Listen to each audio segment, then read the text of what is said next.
কোরআন কোনো মাখলুক না, কোরআন আল্লাহ তাআলার সৃষ্টি না। কোরআন হচ্ছে আল্লাহর কালাম, আল্লাহর কথা, মানে আল্লাহ তাআলার একটা অংশ হচ্ছে কোরআন। সুবহানাল্লাহ।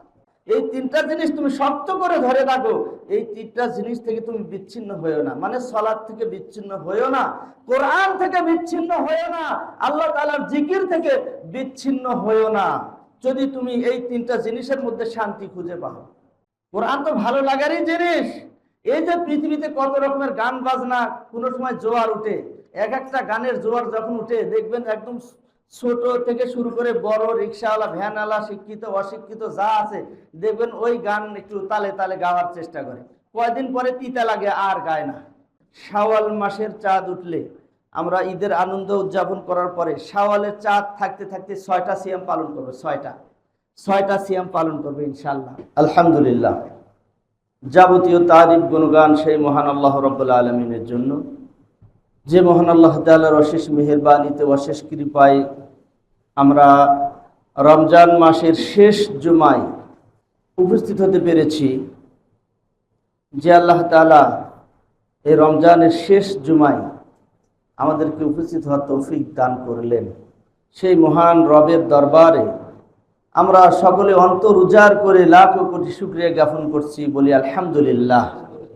দরুদ ও সালাম বর্ষিত হোক আমাদের প্রাণপ্রিয় নবী সাইয়্যিদুল মুরসালিন, খাতামুন নবিয়্যিন, শাফিউল মুজনামিন মুহাম্মদুর রাসূলুল্লাহ সাল্লাল্লাহু আলাইহি ওয়াসাল্লামের প্রতি। প্রিয় মুসল্লিগণ, আজকের আলোচনার বিষয়বস্তু হচ্ছে কোরআন নিয়ে বিভিন্ন মনীষীদের উক্তি। এর মধ্যে অনেক শিক্ষামূলক উক্তি আছে, এই জন্য এই বিষয়টি আজকে চয়ন করেছি। মহান আল্লাহ যদি তৌফিক দান করেন, আজকে মহা মনীষীদের উক্তি থেকে আমরা কিছু নসিহা নিয়ে জীবনে আমলে বাস্তবায়ন করার চেষ্টা করবো ইনশাআল্লাহ। আমা তাওফিক ইল্লা বিল্লাহ, আলাইহি তাওয়াক্কালতু ওয়া ইলাইহি উনীব। সম্মানিত উপস্থিতি, আজকে রমজানের শেষ জুমা, বড় নসিব ভালো, আল্লাহ কবুল করেছেন। 1 বছর চলে যাবে আবার এটা পেতে, খুবই গুরুত্বপূর্ণ। তো আল্লাহ তাআলা অশেষ ভালোবাসা ছাড়া এখানে এসে উপস্থিত হওয়া সম্ভব ছিল না। এজন্য আবারও শুকরিয়া জ্ঞাপন করছি, আলহামদুলিল্লাহ। সম্মানিত উপস্থিতি, কোরআন নিয়ে উক্তি আজকের আলোচনা ইনশাআল্লাহ। কোরআন পৃথিবীর সর্বশ্রেষ্ঠ গ্রন্থ, এটা আমরা জানি। কোরআনের চাইতে দামি গ্রন্থ আর নাই। আরো একটি মজার ব্যাপার হচ্ছে, কোরআন কোনো মাখলুক না, কোরআন আল্লাহ তাআলার সৃষ্টি না। কোরআন হচ্ছে আল্লাহর কালাম, আল্লাহর কথা, মানে আল্লাহ তাআলার একটা অংশ হচ্ছে কোরআন। সুবহানাল্লাহ। আল্লাহরই একটা অংশ, সৃষ্টি না কিন্তু এটা।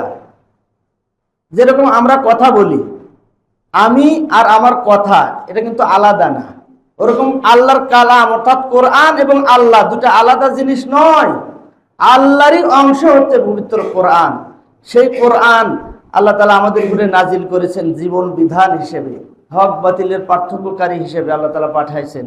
সেই কোরআন যদি আমরা বুঝি, সে অনুযায়ী যদি আমাদের ব্যক্তি, পারিবারিক, রাষ্ট্রীয় জীবন এবং পৃথিবী যদি পরিচালিত হয়, পৃথিবীতে জান্নাতি সুখ শান্তি নেমে আসবে। সুবহানাল্লাহ। সম্মানিত উপস্থিতি, সেই কোরআন নিয়ে বিভিন্ন ভালো ভালো উক্তি শুনবো আমরা, আর বাস্তবায়ন করার চেষ্টা করব ইনশাআল্লাহ। সম্মানিত উপস্থিতি, প্রথমে আসি হাসান বসরি রহমতুল্লাহ আলাই খুবই সুন্দর একটা উক্তি পেশ করে গেছেন এই জাতির জন্য, এই মুসলমানদের জন্য। একটু দেখেন যে এই উক্তিটা কত সুন্দর। একটু মনোযোগ আকর্ষণ করছি, সকলের দিল দিয়ে কথাগুলি শোনার উদাত্ত আহ্বান জানাচ্ছি। হাসান বসরি রহমতুল্লাহ আলাইহি বলেন, 3টি জিনিসের মধ্যে তোমরা কি করো, তোমাদের অন্তরের প্রশান্তি খুঁজে নাও। অন্তরের শান্তি, প্রশান্তি, অন্তরের তৃপ্তি তোমরা কি করো, 3 জিনিসের মাঝে খুঁজো, সন্ধান করো, তালাশ করো। 1 নম্বর হচ্ছে ফিস সালাতি, নামাজের মধ্যে তোমরা অন্তরের শান্তি তালাশ করো। যদি তোমার সালাত ঠিক হয়ে যায়, তাহলে তোমার অন্তর প্রশান্তি লাভ করবে। সুবহানাল্লাহ। এরপরে বলতেছে অফিল কুরআনি, কোরআনের মধ্যে, কোরআন তেলাওয়াতের মধ্যে, কোরআনের বুঝ আনার মধ্যে তুমি তোমার অন্তরের শান্তি খুঁজো। অবশ্যই কোরআনের বুঝ যদি তোমার অন্তরে আসে, অন্তর তোমার পরিতৃপ্ত হয়ে যাবে। সুবহানাল্লাহ। এরপরে বলতেছে ওয়াফিল যিকরি, তোমার রবের জিকিরের মধ্যে তুমি তোমার অন্তরের শান্তি তালাশ করো। যদি প্রকৃতপক্ষে তোমার অন্তরের মধ্যে আল্লাহ তাআলার জিকির পয়দা হয়ে যায়, তাহলে তোমার অন্তর পরিতৃপ্ত হয়ে যাবে। সুবহানাল্লাহ। অন্তর পরিতৃপ্তি লাভ করবে। এই তিনটা জিনিসের কথা হাসান বসরি রহমতুল্লাহ আলাইহি বলেছেন। কোরআন এবং সহিহ সুন্নাহ অনুযায়ী দেখা যায় যে এই তিনটা জিনিস প্রকৃতপক্ষে যদি মানুষ যদি বুঝতে পারে, মানুষ যদি ধারণ করে, অন্তর প্রশান্তি বয়ে যায়। সুবহানাল্লাহ। অন্তরে জান্নাতি বাতাস, জান্নাতি হাওয়া, শান্তি বয়ে যায়। সুবহানাল্লাহ। এরপরে বলতেছে ফাইন ওয়াজাদতুমুহা, এই তিনটা জিনিস গবেষণা করে, এই তিনটা জিনিস আমল করে যদি তুমি তোমার অন্তরে শান্তি অনুভব করতে পারো, তাহলে ফামদু, এই তিনটা জিনিসকে তুমি আঁকড়ে ধরে থাকো, ছেড়ে দিও না। সুবহানাল্লাহ। এই তিনটা জিনিস তুমি শক্ত করে ধরে থাকো, এই তিনটা জিনিস থেকে তুমি বিচ্ছিন্ন হয়েও না। মানে সালাত থেকে বিচ্ছিন্ন হয়েও না, কোরআন থেকে বিচ্ছিন্ন হয়েও না, আল্লাহ তাআলার জিকির থেকে বিচ্ছিন্ন হয়েও না। যদি তুমি এই তিনটা জিনিসের মধ্যে শান্তি খুঁজে পাও, বিচ্ছিন্ন হয়েও না। এরপর বলতেছে ওয়া আবশিরু, আর তুমি সুসংবাদও গ্রহণ করো। সুবহানাল্লাহ।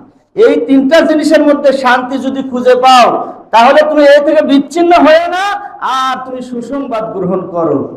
এরপরে বলতেছে ফাইল্লাম তাজিদুহা ফালাম আন্না বাবাকা মাগলুকুন, বলতেছে এই তিনটা জিনিসের মধ্যে যদি তুমি শান্তি খুঁজে না পাও, অন্তরের তৃপ্তি যদি এই তিনটা জিনিসের মধ্যে তুমি খুঁজে না পাও, তাহলে তুমি এটা জেনে রাখো যে তোমার জন্য দরজা বন্ধ করে দেওয়া হয়েছে। তোমার জন্য দরজা বন্ধ করে দেওয়া হয়েছে, এটা তুমি জেনে নিও। যদি এই তিন জিনিসের মধ্যে তুমি শান্তি খুঁজে না পাও। সম্মানিত উপস্থিতি, আমরা কোরআন এবং সহিহ সুন্নাহ ঘাটাঘাটি করে এই বুঝটাই পাই যে আল্লাহ তাআলা শান্তি এখানেই রাখছে। আল্লাহ তাআলার জিকিরে মানুষের অন্তর প্রশান্তি লাভ করে।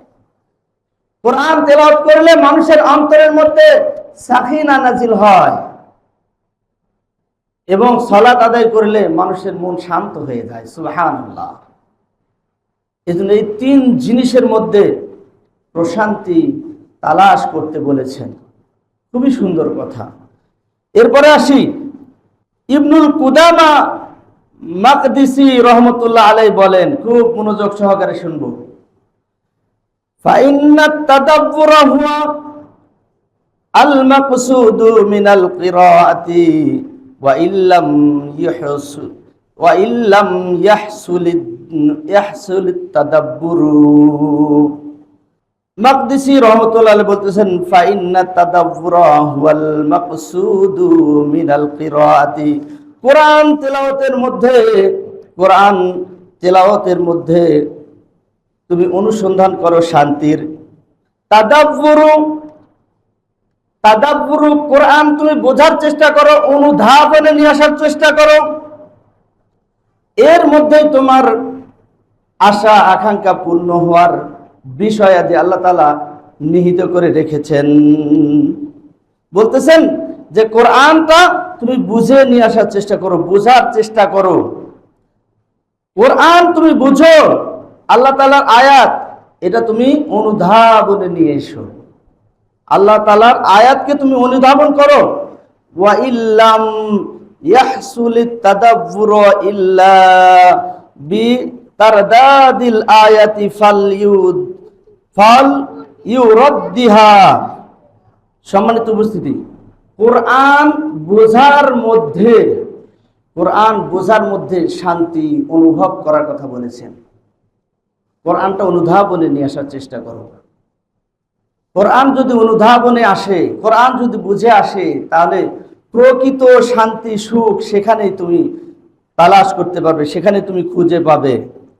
সম্মানিত উপস্থিতি, এরপরে আসি ইমাম ইবনু তাইমিয়া রাহমাতুল্লাহ আলাইহি কি বলেছেন দেখেন, ফাইনাল ইনসানা ইল্লা ক্বরাআল কুরআনু ওয়া তাদাব্বুরা কানা যালিকা মিন আকওয়াল আসবাবাল মানিয়াতি লাহু মিন মাআসি। ইমাম তাইমিয়া রাহমাতুল্লাহ আলাইহি বলতেছেন যে ফাইনাল ইনসানা, নিশ্চয় মানুষেরা ইজা ক্বরাআল কুরআনা, যখন কোরআন তেলাওয়াত করে, নিশ্চয় যখন মানুষেরা কোরআন তেলাওয়াত করে, ওয়া তাদাব্বুরাহু, এবং কোরআন অনুধাবন করে, কোরআন বুঝে বুঝে যখন তেলাওয়াত করে, কানা যালিকা মিন আকওয়াল আসবাবা মানিআতি লাহু মিন মাআসি, বলতেছে যে তখন কোরআন বুঝে অনুধাবন করার কারণে তার পাপের রাস্তাগুলো বন্ধ হয়ে যায়। এইভাবে কোরআন তেলাওয়াত করার কারণে তার পাপের রাস্তাগুলো বন্ধ হয়ে যায়। সুবহানাল্লাহ। তা আপনি পাপ থেকে বাঁচতে চাই, পাপের রাস্তা বন্ধ করতে চাই, তাহলে কি করতে হবে? কোরআন বুঝে বুঝে কোরআন পড়তে হবে আমাদেরকে। কোরআন যদি বুঝে পড়া যায়, তখন সেই তেলাওয়াত তার জন্য হয়ে যায় শক্তিশালী প্রতিরক্ষা ব্যবস্থা, শক্তিশালী প্রতিরক্ষা ব্যবস্থা হয়ে যায়, আর পাপ তাকে স্পর্শ করতে পারে না। কার জন্য?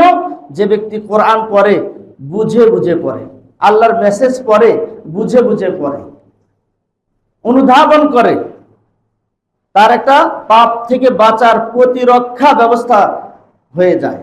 এই তেলাওয়াতই তাকে প্রতিরক্ষা করে, তার পাপকে প্রতিরক্ষা করে। সম্মানিত উপস্থিতি, এরপরে আসি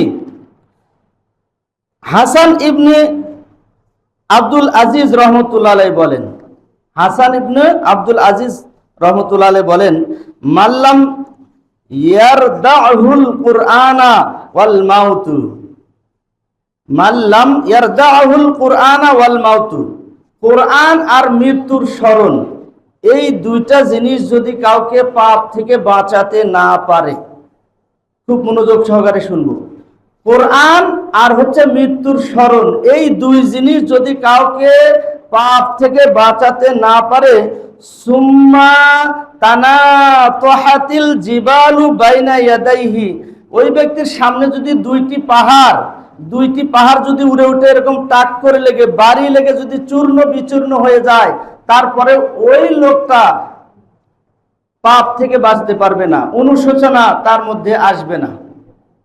কার জন্য আসবে?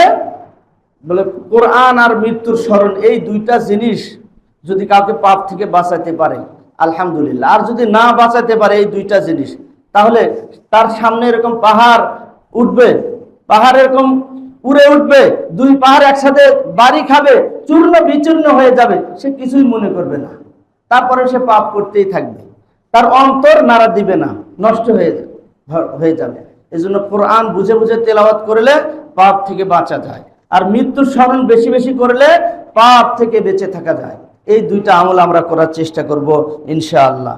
এরপরে আসি, ইমাম ইবনে আল জাওজি রহমতুল্লাহ আলাইহি বলেন, তিলাওয়াতুল কুরআনি তা'মালু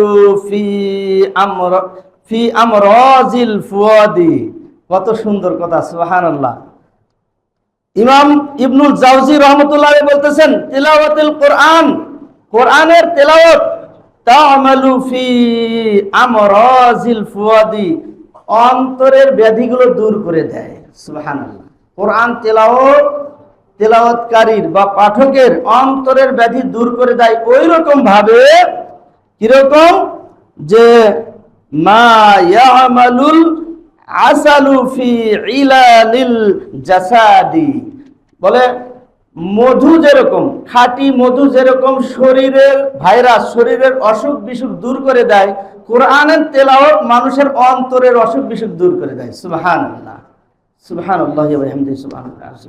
তাহলে ওই রকম তেলাওয়াত আমাদের সমাজে চালু করতে হবে, ব্যক্তিগত জীবনে চালু করতে হবে, পারিবারিক জীবনে চালু করতে হবে, আয়াত পড়তে হবে, একটা করে আয়াত পড়ব, অনুধাবন করার চেষ্টা করব, বুঝে বুঝে পড়ার চেষ্টা করব, একটা করে আয়াত বুঝে বুঝে পড়ার চেষ্টা করব।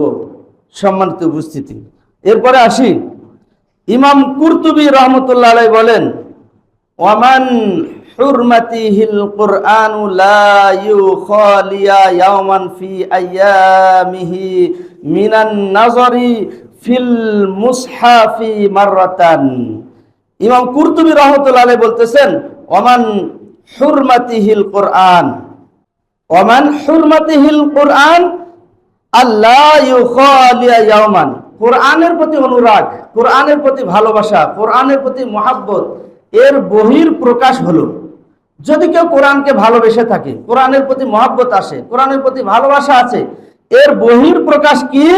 এর বহির প্রকাশ হচ্ছে যে আল্লাহ ইউখালিয়া ইয়াওমান মিন আইয়ামিহি মিনান নাযরি ফিল মুসহাফি মাররাতান, অন্ততপক্ষে দিনে একবার কোরআনের নুসখাটা সে নিবে, কোরআনটা খুলবে, একটা আয়াত হলেও সে নজর বুলাবে, আর সেই আয়াতে আল্লাহ কি মেসেজ দিছে সেই মেসেজটা অনুধাবন করার চেষ্টা করবে। এটা হচ্ছে কোরআনের প্রতি ভালোবাসা, মহাব্বতের একটা বহির প্রকাশ। তার মানে এটা যদি কারোর মধ্যে না থাকে, বোঝা গেল যে কোরআনের প্রতি তার ভালোবাসা মহাব্বত নাই, তার ভালোবাসা মহাব্বত নাই। তাহলে কোরআনের প্রতি ভালোবাসা আছে, মহাব্বত আছে, অন্ততপক্ষে দিনে একবার সেই কোরআন আমাকে খুলতে হবে, একটা আয়াত হলেও সে আয়াতে কি মেসেজ আল্লাহ তাআলা দিবেন সেই মেসেজটা বোঝার চেষ্টা করতে হবে। সম্মানিত উপস্থিতি, আশা করা যায় বুঝতে পেরেছি। এবার আসি, ইমাম ইবনে তাইমিয়া রাহমাতুল্লাহ আলাইহি আরো বলেন, মান তাদাব্বারাল কুরআনু তালিবান লিল হুদা, বলতেছেন যদি কোনো ব্যক্তি হেদায়েতের উদ্দেশ্যে কোরআন তেলাওয়াত করে, হেদায়েতের উদ্দেশ্যে, যে আমি কোরআন তেলাওয়াত করব যাতে আল্লাহ আমাকে হেদায়েত দান করেন, মানে জান্নাতের রাস্তা যেন দেখায় দেন। আসলে কোরআনটা তো নাজিলেও হয়েছে হেদায়েতের জন্যই। আমরা ওই সূরা বাকারাতে প্রথমে বলতেছি যে হুদাল্লিল মুত্তাকিন, কোরআনটা আল্লাহ তাআলা নাজিল করেছেন মুত্তাকিনদের জন্য, পথ প্রদর্শক হিসেবে, রাস্তা বাতানোর জন্য আল্লাহ তাআলা কোরআন নাজিল করেছেন। কোরআন মানুষদেরকে জান্নাতের পথ দেখায়। যদি কোনো ব্যক্তি হেদায়েতের উদ্দেশ্য নিয়ে কোরআন তেলাওয়াত করে, মিনহু তাবায়্যানা লাহু তরিকাল হাক্কি, তাহলে ওই ব্যক্তির সামনে হকের রাস্তা উন্মোচিত হয়। সুবহানাল্লাহ, হক কি এই ব্যক্তি বুঝতে পারে। সুবহানাল্লাহ, কি করতে হবে? হেদায়েতের আশায়, হেদায়েতের উদ্দেশ্য নিয়ে কোরআন তেলাওয়াত করতে হবে, কোরআন বুঝতে হবে, কোরআন নিয়ে চিন্তা ভাবনা গবেষণা করতে হবে যে আমি যেন হেদায়েত পেয়ে যাই। তাহলে আমি হক কি জিনিস পৃথিবীতে, এই জিনিসটার বুঝ আমার সামনে উন্মুক্ত হয়ে যাবে, খুলে যাবে, আমি বুঝতে পারবো, হক এবং বাতিলের পার্থক্য আমি অনুধাবন করতে পারবো। কোরআনটা হক বাতিলের পার্থক্যকারী হিসেবেও আল্লাহ তাআলা নাজিল করেছেন। সম্মানিত উপস্থিতি, এরপরে আসি, আবু সাঈদ আল খাররাজ রাহমাতুল্লাহ আলাইহি বলেন, মান আহাব্বাল্লাহু আহাব্বা কালামাল্লাহি ওয়া মান ইয়াশবা মিন তিলাওয়াতিহি। সুবহানাল্লাহ, বলতেছেন যে আল্লাহকে ভালোবাসা মানে আল্লাহর কালামকে ভালোবাসা। আল্লাহকে ভালোবাসি, আমি আল্লাহকে ভালোবাসি, আল্লাহকে তো দেখি নাই, তো আল্লাহর সাথে সংশ্লিষ্ট যেটা সৃষ্টি না স্রষ্টার বাণী, আমি আল্লাহকে ভালোবাসি মানে আল্লাহর বাণীকে আমি ভালোবাসি।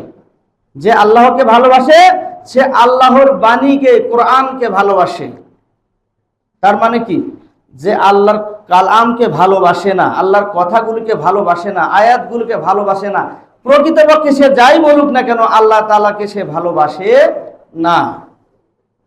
আল্লাহ তাআলাকে ভালোবাসার বহিঃ প্রকাশ হচ্ছে আল্লাহর কোরআনকে ভালোবাসা, আল্লাহর আয়াতকে ভালোবাসা। কি বলেছে আল্লাহ তাআলা আয়াতের মধ্যে, কোনটা আদেশ করছে, কোনটা নিষেধ করেছেন, সেটা বুঝে বুঝে সে অনুযায়ী নিজেকে গঠন করা, এটা হচ্ছে আল্লাহর প্রতি ভালোবাসা। সম্মানিত উপস্থিতি, এরপরে বলতেছে ওয়ালাম ইয়াশবা মিন তিলাওয়াতিহি, আর এরকম যদি কারো হয়ে থাকে যে আল্লাহর কালামকে সে ভালোবাসে, আল্লাহকে ভালোবাসে, তার প্রমাণস্বরূপ আল্লাহর কোরআনকে ভালোবাসে, এরকম যদি হয় সে কোরআন পড়বে কিন্তু পরিতৃপ্ত হবে না, যতই পড়বে আরো তৃষ্ণা বাড়বে, যতই পড়বে আরো তৃষ্ণা বাড়বে, যতই জানবে আরো জানার ইচ্ছা উদ্দীপনা জাগবে। সে কোনোদিন কোরআন পড়ে নিজেকে তৃপ্ত করতে পারবে না। যতই পড়বে আরো ভালো লাগা তৈরি হবে, আরো ভালো লাগা তৈরি হবে, আরো ভালো লাগা তৈরি হবে। আসলে কোরআন তো ভালো লাগারই জিনিস, কোরআন তো ভালো লাগারই জিনিস। এই যে পৃথিবীতে কত রকমের গান বাজনা, কোনো সময় জোয়ার উঠে, এক একটা গানের জোয়ার যখন উঠে দেখবেন একদম ছোট থেকে শুরু করে বড়, রিক্সাওয়ালা, ভ্যানওয়ালা, শিক্ষিত অশিক্ষিত যা আছে, দেখবেন ওই গান একটু তালে তালে গাওয়ার চেষ্টা করে। কয়দিন পরে তিতা লাগে আর গায় না। কিন্তু আল্লাহ এমন গান নাজিল করলো 1450 বছর আগে, এই 1450 বছর মানুষ এই গান গাইতেই থাকে, কিন্তু কোনোদিন তিতা লাগে না। সুবহানাল্লাহ। এই যে এতবার আমরা সূরা ফাতিহা পড়ি আবার শুনি, কোনোদিন কেউ বললো না যে এটা ভালো লাগে না, এটা বাদ দেন, অন্য কিছু পড়েন। যত তেলাওয়াত হয় আরো ভালোই লাগে, যত তেলাওয়াত হয় আরো ভালোই লাগে। এই যে অন্তর কোনোদিন পরিতৃপ্ত হবে না, ভালো লাগতেই থাকবে, লাগতেই থাকবে। আল্লাহকে যে আমি ভালোবাসি, এটা হচ্ছে তার প্রমাণ। সুবহানাল্লাহ, সুবহানাল্লাহ, সুবহানাল্লাহ। এজন্য কোরআন আমরা বুঝে বুঝে তেলাওয়াত করবো ইনশাআল্লাহ। কোরআনের আয়াতগুলোকে অনুধাবন করব, আল্লাহর মেসেজগুলোকে ভালোভাবে আমরা বুঝে বুঝে পড়ার চেষ্টা করব ইনশাআল্লাহ। সম্মানিত উপস্থিতি, পরিশেষে ইমাম গাজালি রহমতুল্লাহ আলাইহি বলেন যে ইউস্তাহাব্বুল বুকাউ মাআল কিরাআতি, কোরআন তেলাওয়াত করো ক্রন্দনের সাথে, মানে কেঁদে কেঁদে পড়ো। কোরআন তেলাওয়াতের সময় কান্না করতে বলেছে, কেননা বলতেছে কান্না করতে করতে কোরআন তেলাওয়াত করা হচ্ছে মুস্তাহাব। মানে সবচাইতে ভালো কোরআন তেলাওয়াত যদি আপনি করতে চান, কোরআন তেলাওয়াত করতে করতে ওর বুঝ আসবে আর আপনার চোখ দিয়ে পানি ঝরবে, এটা হচ্ছে মুস্তাহাব কোরআন তেলাওয়াত। আপনি এইভাবে কোরআন তেলাওয়াত করবেন। উপায় হিসেবে ইমাম গাজ্জালি রহমতুল্লাহ আলাইহি বলতেছেন যে ক্রন্দন করতে করতে কোরআন তেলাওয়াত করবা, এটার উপায় হলো কি, আল্লাহর আযাবের আয়াত কোথায় আসছে সেই আয়াতটা অনুধাবন করবা। অনুধাবন করে তোমার অন্তরের মধ্যে একটা দুঃখ বেদনা নিয়ে আসবা, জাহান্নামের একটা ভয় ভীতি তোমার অন্তরের মধ্যে নিয়ে আসবা, আযাবের একটা ভয় ভীতি নিয়ে এসে তারপরে তুমি আযাবের আয়াত তেলাওয়াত করবে, আর দেখবে তোমার অন্তরের মধ্যে কাঁপুনি সৃষ্টি হয়ে গেছে, অন্তর ফেটে কান্না বের হচ্ছে, তোমার তেলাওয়াতটা মুস্তাহাবি তেলাওয়াতে পরিণত হয়ে গেছে। সুবহানাল্লাহ। এবং তুমি আল্লাহর সীমানা অতিক্রম করতে আল্লাহ বাধা দিয়েছেন, ধমক দিয়েছেন, ওই আয়াতগুলি পড়বা আর চিন্তিত হবা, দুঃখ অন্তরের মধ্যে নিয়ে আসবা, তারপরে তুমি সেটা তেলাওয়াত করবা। আবার এরকমও তুমি করতে পারো, তুমি কোরআনের অর্থগুলো বুঝো না, তুমি নিজের উপরে নিজেকে একটু ধিক্কার দিবা, কেন আমি আল্লাহর মেসেজ বুঝি না, এই কথা মনে করে তাও তুমি ক্রন্দন করতে করতে কোরআন তেলাওয়াত করবা। এটা হচ্ছে এইভাবে কোরআন তেলাওয়াত করা হচ্ছে মুস্তাহাব। সম্মানিত উপস্থিতি, কয়জন আছি ভাই বলেন তো ভাই, আমরা কয়জন আছি কোরআনের মর্ম বুঝে বুঝে কোরআনটা তেলাওয়াত করি? কয়জন আছি ভাই সূরা ইখলাসটা মর্ম বুঝে আমি সূরা ইখলাসটা তেলাওয়াত করি, সূরা নাসটা মর্ম বুঝে তেলাওয়াত করি? কয়জন আছি ভাই? মর্ম বুঝে বুঝে আমাদেরকে তেলাওয়াত করতে হবে। আল্লাহর মেসেজগুলো আমাকে খুব ভালোভাবে বুঝতে হবে। এটা কিন্তু সৃষ্টি না, স্রষ্টার বাণী, এর সম্পর্ক সরাসরি আল্লাহর সাথে। সুবহানাল্লাহ। এজন্য কোরআনকে আমরা ভালোবাসবো, যেহেতু কোরআন নাজিলের মাস এবং বিদায়ী জুম্মা আজকে, এই জুমার দিনে এই গুরুত্বপূর্ণ মেসেজ আমরা অনুধাবন করবো ইনশাআল্লাহ। সম্মানিত উপস্থিতি, এরপরে আসি, আমাদের আনন্দের দিন হচ্ছে দুইটা। নবী করিম সাল্লাল্লাহু আলাইহি ওয়াসাল্লাম এই উম্মতের জন্য দুইটি আনন্দ রেখেছেন, একটা ঈদুল ফিতর, একটা ঈদুল আজহা। সামনে আমরা সেই আনন্দ উদযাপন করতে যাচ্ছি, কিন্তু আনন্দটা প্রকৃতপক্ষে কার জন্য? আনন্দটা ওই ব্যক্তি পাবে যে ব্যক্তি এই মাসকে কাজে লাগিয়ে, বিশেষ করে শেষের এই 10 দিনকে কাজে লাগিয়ে সে রাত্রিবেলা সালাতে সিজদায় লুটে পড়ে আল্লাহর কাছে কান্নাকাটি করেছে, কোরআন তেলাওয়াত করতে করতে কেঁদে দিয়েছে, আল্লাহর কাছে খালি ক্ষমা চাইছে, ক্ষমা চাইছে, ক্ষমা চাইছে, ক্ষমা চাইতে চাইতে অন্তর হালকা হয়ে গেছে, মানে আল্লাহ তাকে ক্ষমা করে দিয়েছেন। সুবহানাল্লাহ। আল্লাহর কাছে কাঁদতে কাঁদতে কাঁদতে কাঁদতে অন্তর হালকা হয়ে গেছে, পাতলা হয়ে গেছে, অন্তরের মধ্যে সাক্ষী দিছে যে আল্লাহ মনে হয় আমাকে এই বছরে মাফ করে দিয়েছে। ওই ব্যক্তির জন্য আনন্দ বয়ে নিয়ে আসবে ঈদুল ফিতর। কিন্তু এই দিনগুলো অতিবাহিত হয়ে যাচ্ছে, এরপরে মসজিদে লোক পাওয়া যাচ্ছে না। দুঃখজনক হলেও সত্য, রমজানের শেষের দশক সবচাইতে ইম্পর্টেন্ট, সবচাইতে গুরুত্বপূর্ণ। প্রথমে দেখবেন মসজিদটা ভরে গিয়েছিল, শেষের 10 দিন আসলে আর দেখা যায় লোক নাই, এক কাতারও পূর্ণ হয় না। মসজিদে ভিড় নাই, ভিড় চলে গেছে মার্কেটে, ভিড় চলে গেছে বাজারে, ভিড় চলে গেছে দোকানপাটে, ভিড় চলে গেছে আজকে ঈদের কেনাকাটা আনন্দ উৎসবের মধ্যে। আপনি যদি ক্ষমা না পান তাহলে সুন্দর পোশাক পরে কিসের আনন্দ, কিসের ভালো লাগা? কে দেখবে আপনার ওই সুন্দর পোশাক? আপনাকে তো আল্লাহ ক্ষমা করে নাই। আপনি তো কান্নাকাটি করেন নাই, শেষের 10 দিন তো আপনি রাত্রি যাপন করেন নাই, তাহলে আপনারা কিসের আনন্দ? কিসের আপনার 3000 টাকার পাঞ্জাবি, 5000 টাকার প্যান্ট, কিসের আপনার দামি টুপি, ভালো পাঞ্জাবি? কি করবেন এগুলো? এর মধ্যে কোনো আনন্দ নাই। আনন্দিত হবে ওই ব্যক্তি যাকে আল্লাহ ক্ষমা করে দিয়েছে। এই জন্য যে কয়দিন বাকি আছে বেশি থেকে বেশি আমরা ক্ষমা আল্লাহর কাছে কামনা করবো ইনশাল্লাহ। যে কয়টা রাত আছে এই কয়টা রাত আমরা ইনশাল্লাহ যাপন করার চেষ্টা করব। কিছু সময় হয়তো ঘুমায় নিলাম, 2 ঘন্টা 2.5 ঘন্টা ঘুম পারবো, তারপরে আবার উঠে একটু 2 রাকাত সালাত আদায় করব, একটু আল্লাহর কাছে কেঁদে দিব, আল্লাহ আমাকে ক্ষমা করলো কিনা জানি না। আল্লাহর কাছে বলবো, আল্লাহ তুমি তো এই শেষের দশকে অসংখ্য মুমিন মুমিনাতদেরকে ক্ষমা করে দিচ্ছ, আল্লাহ আমার তো ওই যোগ্যতা নাই, তারপরেও তোমার কাছে কাঁদি, আল্লাহ তুমি ক্ষমা করে দাও। এরকম বারবার কাকুতি মিনতি করে আল্লাহর কাছে ক্ষমা চাইতেই থাকবো। দেখবেন কাঁদতে কাঁদতে অন্তর হালকা হয়ে গেছে, মানে বুঝবেন আল্লাহ ক্ষমা করে দিয়েছে। সুবহানাল্লাহ। এইবার আপনার আনন্দটা করা সঠিক, আপনার আনন্দ ঈদের আনন্দ সার্থক। কিন্তু এরকম যদি না হয়, এই আনন্দ আনন্দ না, এই আনন্দ দুঃখ বেদনা ডেকে নিয়ে আসবে।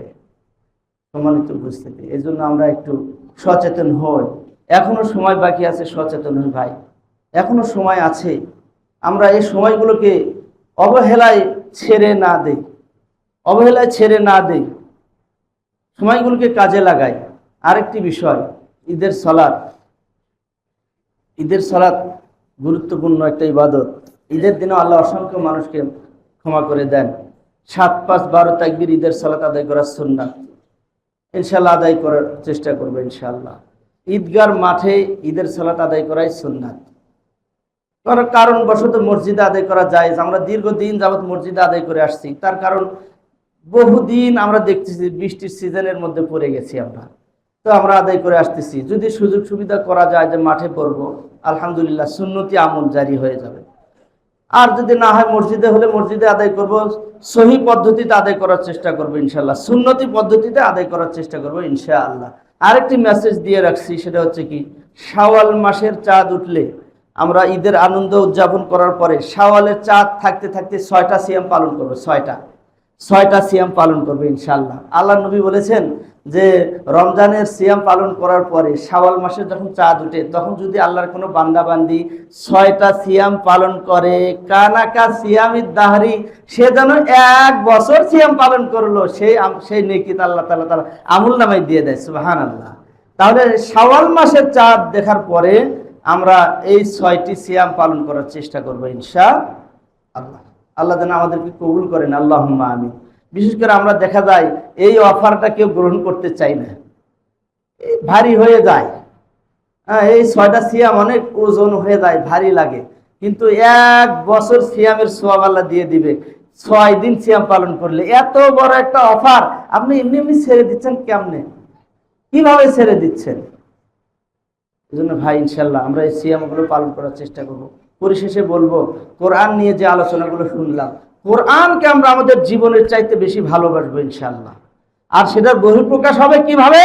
অন্ততপক্ষে দিনে একবার হলেও কোরআনটা খুলবো, একটা আয়াত হলেও পড়বো, অনুবাদটা পড়বো যে আল্লাহ কি লিখছে, কি মেসেজ দিছে, এটা করার চেষ্টা করবো ইনশাআল্লাহ। আল্লাহ তাআলা আমাদের সকলকে কবুল করুন, আল্লাহুম্মা আমিন।